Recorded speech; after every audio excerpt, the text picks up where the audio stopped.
ഒരു പിടി അരി മോഷ്ടിച്ചതിന് ആ മോഷണം എന്ന് പറഞ്ഞ കർമ്മം ഇവിടെ ഇപ്പോൾ ഒരു പിടി അരിയല്ല, അയ്യപ്പന്റെ കോടാനുകോടി വിലയുള്ള സ്വർണ്ണമാണ് ആരോപണം. അപ്പം അത് മോഷ്ടിക്കുന്നതിന് ഇത് ചോദ്യം ചെയ്യാൻ പാടില്ല. അങ്ങനെയൊക്കെ നമ്മുടെ സമൂഹം ചിന്തിക്കുന്നത് എന്തിനാണ്?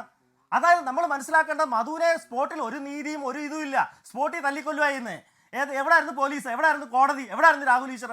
അപ്പം ആ ഒരു സ്ഥാനം നമ്മുടെ ഒരു സമൂഹത്തിൽ ഒരു നമ്മൾ ഇത്ര വളർന്ന ഒരു സമൂഹത്തിൽ ഈ പറഞ്ഞ രീതിയിൽ ഒരു കൊള്ള നടക്കുമ്പോൾ ആ കൊള്ളയിൽ ഇടപെട്ട ആരായാലും ഇനി സോണിയാഗാന്ധിയാണെങ്കിൽ അവരെയും ചോദ്യം ചെയ്യണം, അവരുടെ മൊഴിയെടുക്കണം. അങ്ങനെയാണ് എൻ്റെ അഭിപ്രായം. അതിനകത്ത് ഇപ്പം തന്ത്രി ആയതുകൊണ്ട് അദ്ദേഹത്തിൻ്റെ മൊഴിയെടുക്കാൻ പാടില്ല, അദ്ദേഹം എന്തോ വലിയ ഇതാണ്, അങ്ങനെ പറയേണ്ട കാര്യമില്ല. അദ്ദേഹം സംശയത്തിൻ്റെ നിഴലിലാണ് 500 കോടിയോളം വില പറയുന്ന ഈ പറഞ്ഞ വാജ്വാഹനം അദ്ദേഹത്തിൻ്റെ വീട്ടിലായിരിക്കുന്നത്. അത് മാറ്റിയിട്ടില്ലെന്ന് രാഹുൽ ഈശ്വരൻ എന്താ ഉറപ്പ്? ഇത് പഴയ 16-ാം നൂറ്റാണ്ടിലെ തന്ത്രസംശയത്തിൻ്റെ കേസിൽ തന്നെയല്ല പറയുന്നത്. അതല്ലാണ്ട് 2012 ഉണ്ടാക്കിയ ദേവസ്വം ബോർഡായിട്ടുള്ള കരാറുണ്ട്, ഇവർ തമ്മിലുള്ള വേതന വ്യവസ്ഥയുണ്ട്. 400 രൂപ എന്നുള്ളത് 1500 രൂപ ആക്കിയിട്ടുണ്ട് ഒരു ദിവസം, ഒരു മുണ്ടെന്നുള്ളത് 6 മുണ്ടാക്കിയിട്ടുണ്ട്.